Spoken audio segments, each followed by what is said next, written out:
If a police officer had to guess who would turn violent in a disrespectful argument among fans, the officer would be justified in assuming it would be the rapper. Rappers flaunt their willingness to be violently disrespectful. Anything and everything triggers the godless. They live for the approval of man, not God. They seek affirmation from people who don't know them. They prioritize the perception of worldly respect over pleasing the Most High. Russell Westbrook embodies the godless celebrity elite. His fragile ego controls him. His identity is divorced from God. He's an NBA superstar, a fashion and commercial brand. The tiniest thing that infringes on his brand triggers an emotional outrage. Sunday night, at halftime of the LA Clippers' upset of the Phoenix Suns in the first round of the NBA playoffs, Westbrook barged into a ground floor lounge and confronted a fan who apparently had been heckling him or heckled him on his way to the locker room as he walks to the locker room at halftime. Take a look for yourself. Watch him out. Take it like a man. Watch him out. Watch him out.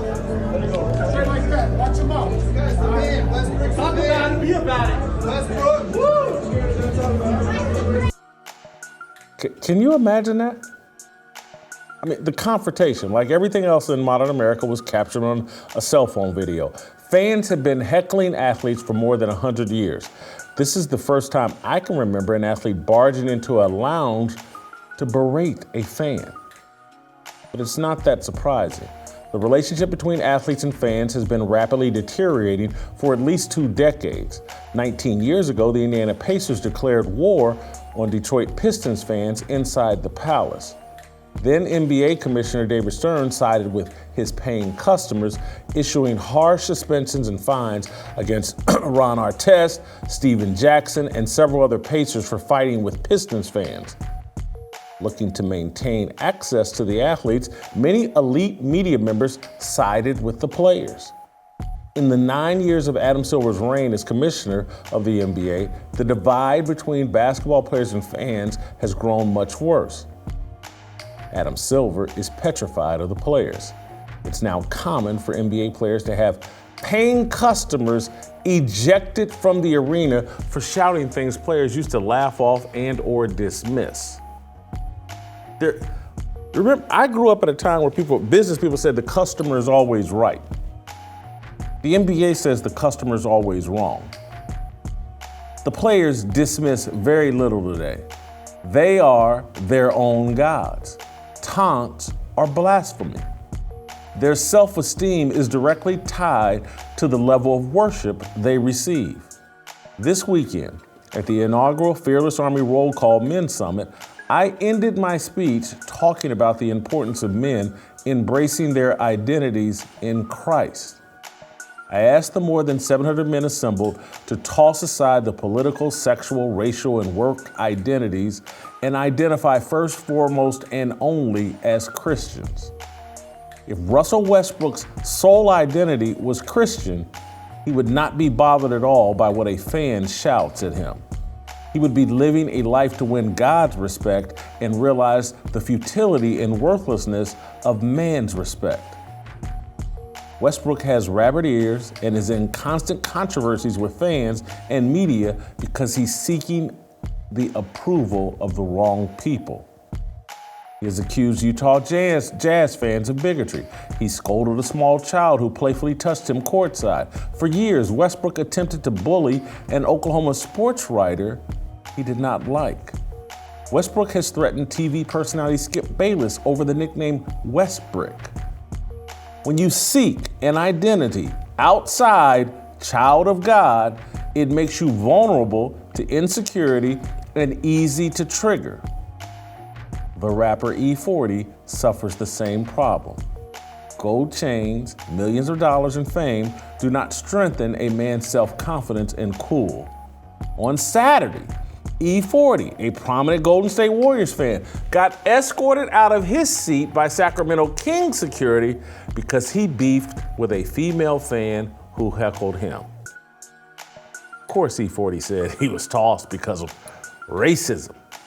He said security assumed he was the instigator because he was arguing with a white woman. King Security, this is quote from E40, King Security approached me, assumed I had instigated the encounter, and proceeded to kick me out of the arena, E40 said in a written statement. He continued, unfortunately, it was yet another reminder that despite my success and accolades as a musician and entrepreneur, racial bias remains prevalent. Security saw a disagreement between a black man and a white woman and immediately assumed that I was at fault. And I'm gonna give him that. That is one possibility, that they walked up, said, oh, white woman, black man must be in the wrong. That's a possibility. There's another potential explanation based on assumption as well. Perhaps Sacramento security saw a large black man who identifies as a commercial rapper. Perhaps that identity made security assume E40 was at fault. Maybe they've heard E40's 1993 classic, Captain Save-A-Ho. Maybe they assumed the rapper was burnishing his brand as a denigrator of women. E40 claimed the fans were disrespectful in their taunts. Alleged disrespect is at the root of much of the animus and violence that transpires between black rappers. If a police officer had to guess who would turn violent in a disrespectful argument among fans, the officer would be justified in assuming it would be the rapper. Rappers flaunt their willingness to be violently disrespectful. More than likely, elite media will defend E40. He's popular across social media, he's a celebrity, he's black, he has privilege. He's a multi-million-dollar victim. All of this stems from men choosing the wrong identity.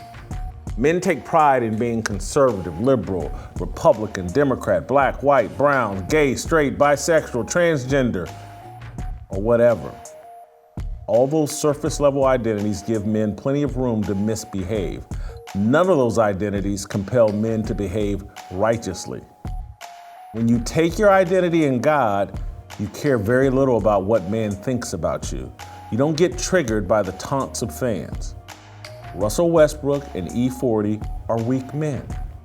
They think success in athletics and music grants them a special level of privilege and treatment.